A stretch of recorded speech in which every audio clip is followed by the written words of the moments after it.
Daily Dose here. Merry Christmas. PCP.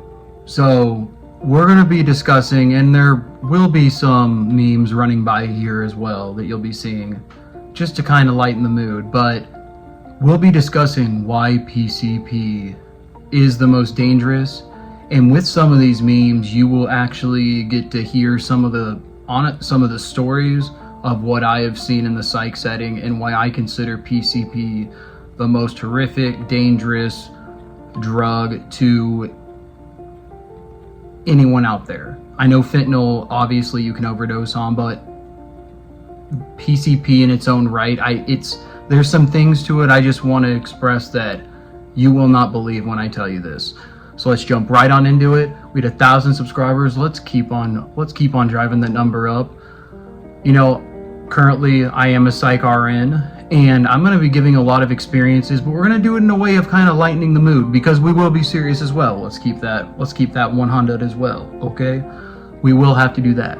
Now let's jump right on into this and why I believe phencyclidine or even PCP is the most dangerous, and this should convince you why you should not use this for fun or recreational purposes. Alright, so let's talk about this first meme, which is strength, which you should see down there.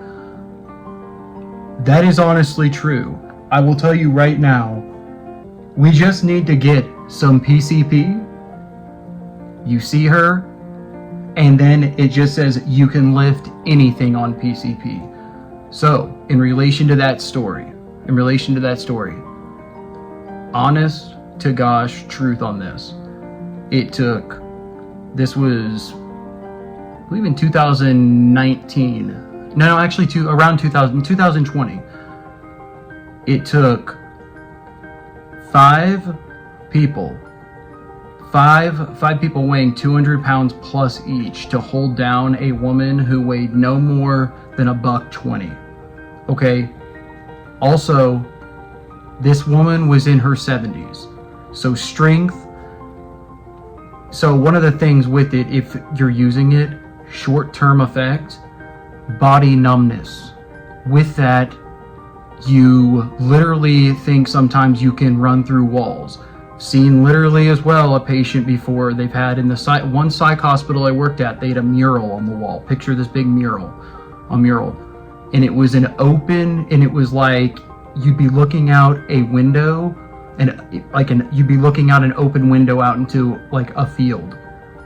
Okay, patients on PCP, they're trying to get out, they see that, and they go run headfirst right into it and go right to the ground. And they honestly thought that they were going through the window.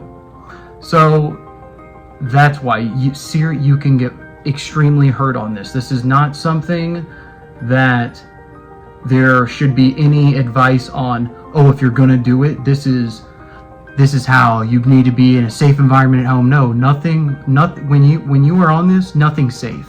You're paranoid.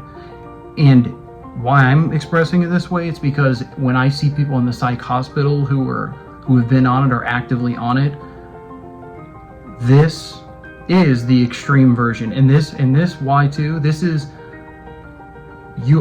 one of the things that I will tell you when it comes to extreme, insane, crazy side effects. PCP hands down #1. So yes, the strength is a big thing. Also, there will be another meme you'll be seeing in a second, which will be meme #2. So this one reads, "My tongue." It's a black cat, and it's saying it looks like bacon. Looks exactly like bacon. I have, honestly, one thing I will say as well, when it comes to abnormal statements like this, or in particular, the reason why you're seeing this one pulled up, I've actually had somebody state somebody who was on this and had a history of using it, and they now have they have a diagnosis of schizophrenia. Hearing a patient tell another patient, "I want to eat your tongue," has not only happened on one occasion, that was the first occasion, and on a second occasion.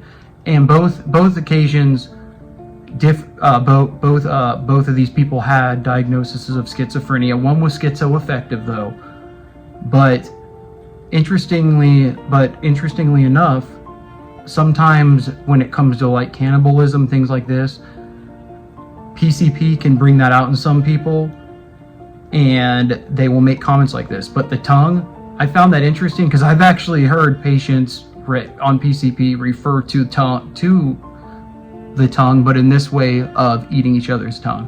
Now let's go into the last one. So this one should explain it all to you. Unicorns, flowers, anything under the sun, you will hear from somebody not only on phencyclidine or PCP. I'm using these two words interchangeably, but PCP, but proper phencyclidine. Comments like this in short-term, long-term use. One thing I will express to anyone hearing this, that if you have never used this, or even any hallucinogenics in general, if you know you have a family history of any sort of mental illness, and this even goes out to younger teens out there, I mean, or to anyone out there, if you're currently using and you're still present, and yeah, you can be on it, but you're not, you can come back if you got off of it, going back to a state of more just homeostasis. But I would tell you once again that with this, it's just sad, because you will just see the deterioration of the brain a lot of times, in particular with this. In regards back to the point I was going to make with family histories, I said that because I wanted to say that because with schizophrenia, 9 times out of 10, a lot of people who have long-term problems with PCP, or if they're currently using and they have a psychotic break, have family histories of schizophrenia. However, at the same time, it can happen to anyone. That's the reality of this. This is why I believe this is the most scary street drug, because A, it's super cheap. A lot of people use it with cigarettes. They dip it in embalming fluid, which is phencyclidine PCP. And it is an extreme hallucinogenic. You can have crazy energy, no energy, go from very feeling okay to extremely paranoid. And I'm not talking like even like, let's just throw out like a weed paranoia or something like that, or like when you're on edibles and whatnot. No, not there.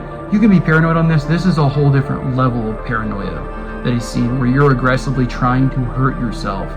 You can't calm yourself down. Things like this.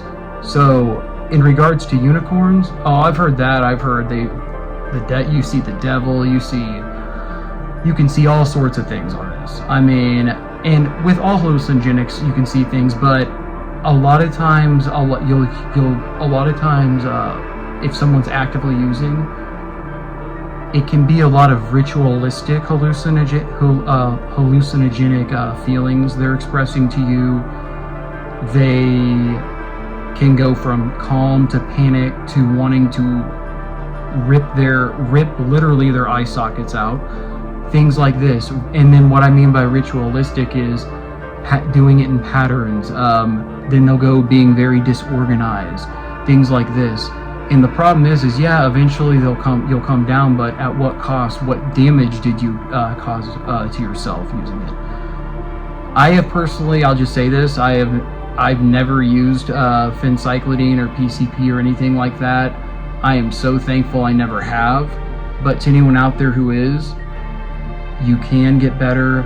I feel and hurt for you, because it's I mean, just from what I've seen and recently, just how, even just the thing is just how cheap it is and accessible, especially in inner cities is where it's prevalent a lot. But it can be anywhere. But just anyone out there, if you hear this, reconsider. I don't try to scare, I'm just giving you experience from what I see in a psychiatric setting. And I say this because it's becoming more common with this, because a lot of times people use methamphetamines with it and whatnot. So, and they have a history of schizophrenia, things like this. My whole point of this is that is your daily dose of mental health.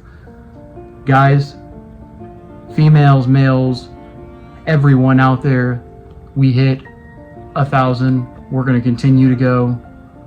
Very blessed. I love you all. Hearts.